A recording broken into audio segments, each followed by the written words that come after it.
This is how the universe works. These are the mechanics of the universe. These laws are always in motion, whether you are aware of them or not. Once you understand them, you can consciously shape the outcomes of your life, and you can curate your dream reality. As stated, these happen regardless. These laws and these mechanics are always in motion, whether you're conscious of it or not. Once you become conscious, you start to be able to wield them rather than having them control you. Law number 1, the perpetual transmutation of energy. Everything is energy. Energy is always moving into and out of form. Your thoughts are energy. And when held with clarity, emotion, and repetition, they move from the non-physical in the mind into physical reality. What you think about becomes what you live. For example, you woke up in the morning, you wanted a coffee, so you thought about having a coffee. Now you made a coffee and you're drinking a coffee. So simple. That is manifestation at its core. Most people do those simple manifestation tasks at an unconscious level. We want to build our ability to move energy into form. Then we will not just be able to do the simple tasks like wanting a coffee, making it, wanting to go to the gym, going to the gym. We can want a supercar. We can see ourselves in the supercar, and we can move the supercar from our minds into reality. Law number 2, the law of vibration. Everything vibrates. Nothing is ever at rest. Energy is always in motion. Your thoughts and your emotions emit a frequency. The state you're in, whether you're calm or if you're anxious, you're certain, you're fearful, whatever the emotion is, determines what you attract and experience. Because whatever frequency you're in will attract those of a similar frequency. So if you're thinking negative stuff, then guess what? Negative things are coming. If you're thinking positive things, then positive is coming. I try to only have positive in my life. I only want to hear positive stuff. And if there's negative stuff coming in, I only want to hear it flipped using the law of polarity into the positive version. If you can consistently live in a positive vibration, you will live a positive reality. And not only that, not only will you manifest whatever you're thinking about, you will also always feel great, because if you're in a positive vibration, it is impossible to feel bad, because all feeling it is your awareness of your vibration. Understand? So when people say, I'm not feeling good, what they really mean is, I'm not vibrating in a positive frequency. Law number 3, the law of polarity. This states that everything has an opposite. There are 2 poles to absolutely everything. Success and failure, up and down, left and right, yes and no. Every problem carries the seed of an equal and opposite solution. You get whatever side you choose to be on. For example, if you're feeling tired, you can keep feeling tired, but guess what? That's a negative vibration, because if you're tired, it means that you're probably not procrastinating and not doing the things you need to do. Therefore, you're in a negative vibration. If you feel tired but feel great, that's okay. You ever notice that? Sometimes you feel tired and feel like you're procrastinating. It's like an anxiety tired, and you feel bad. Sometimes you smash out a massive day. All day you smash it out, you just hit, say you're like I don't know, you smashed out a marathon or something like that. You push your body to the max and you're lying on the sofa, you're lying in bed, you feel tired, but you feel amazing. See the difference? If you're tired in a positive vibration, all good, my man. But if you're tired in a negative vibration, it means you're attracting something that you do not want. You're attracting a negative outcome. So use the law of polarity. Instead of saying I'm tired, saying I feel energized, I feel great. I'm going to drink this water and I will feel energized. It is easy to move across in the same system, on the same connected system between each pole. It's very easy to change the 2. And this is the thing people don't realize. If you feel negative and don't change the pole to positive, and you try to just forget about this by doing something else, by going to the gym, trying to smash out a workout, using it for motivation, or try to do drugs or watch some TV or eat something to try and forget about it. This is just masking it. It is not dealing with it.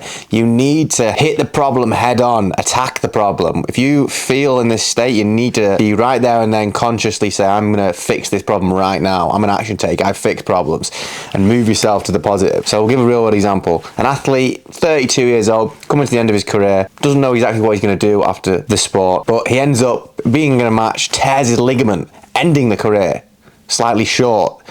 This seems like a disaster. Oh no, negative.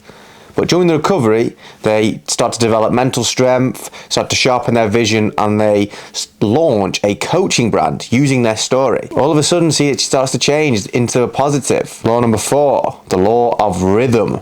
Everything moves in cycles. You notice these things. You see like the stock market, you see the seasons, your emotions, everything moves in a rhythm. Mastering this law means that you can stay grounded in the lows and humble in the highs, and you just view them from a third-party perspective. You don't become too emotionally invested in these highs and lows because you know they come. But you also know that when you're in a low, you know the high's coming, so you know to be prepared for it. You know, when in a super high, the low may be around the corner, so you need to actively be ready for these things. If you are in rhythm, in flow, you will be in a positive vibration. For example, if you are listening to music and you resonate with that frequency, you feel great. You're with the rhythm, right? If you are dancing, you feel amazing. If you are, use an example of boxing, if you're in a flow state and you're in a good rhythm, you are not tired, you're energized. Where if somebody else is controlling your rhythm, because only in a boxing match, only one person can control the rhythm, right? One person is going to be comfortable in it, the other person is going to be trying to break the rhythm and put their own rhythm into play. The person who is not in rhythm is going to get way more tired. Law number 5, the law of gestation, or the law of gender. This states that there is male and female energy to absolutely everything in the world. With a male and a female, it's like if you have a family, you need a male and a female to have a child. You need to be a complete person, you need the feminine traits, you need the masculine traits. This is why when you see people only in one aspect of that personality, they're often in a negative vibration, normally attracting bad things to themselves. Every goal is a seed when you first put it in your mind, right? And every seed or idea has a set incubation period before it manifests. So, for example, you don't plant a seed and dig it up the next day. You've got to nurture it. You've got to trust the process of it coming into reality. The growth is often behind the scenes. It's often not seen. It's all underground. And then when it does sprout out, boom, here it comes. And then once it does come out into reality, once you start to see it manifest into physical form, from the seed into a tree, say, it doesn't become the perfect tree straight away. It still has to grow. It still has to be nurtured as it grows and grows and grows. The same is with an idea. See the idea, plant the seed in your mind, and use sustained thought and emotion as the fuel to let that seed grow and then sprout into physical reality. Law number 6, the law of cause and effect. Every result has a cause. Nothing happens by accident. There is no coincidence. A coincidence is just another word for an outcome that you cannot explain because you don't have all the answers. Think about it like this. Your current reality is a reflection of your past thoughts and behaviors. Your future will be the outcome of your current thoughts and behaviors. Have the thoughts, present the opportunities, take action. This law also supports the fact that your results are a direct indicator of your internal. So don't lie to yourself. Look at your results. If you're not happy with the results, you need to change the internal mechanisms that cause that effect. And finally, law 7, the law of relativity. We're not talking about Einstein's general theory of relativity. We're talking about the fact that nothing is good or bad until you compare it to something else. Nothing is big or small until you compare it to something else. You can't really put a good or a bad to anything until you compare it to something. Your challenges only seem big when you compare them to someone else's. Say I feel hungry, right? Because I've not had my lunch. Yeah, I do feel hungry compared to myself a few hours ago when I wasn't.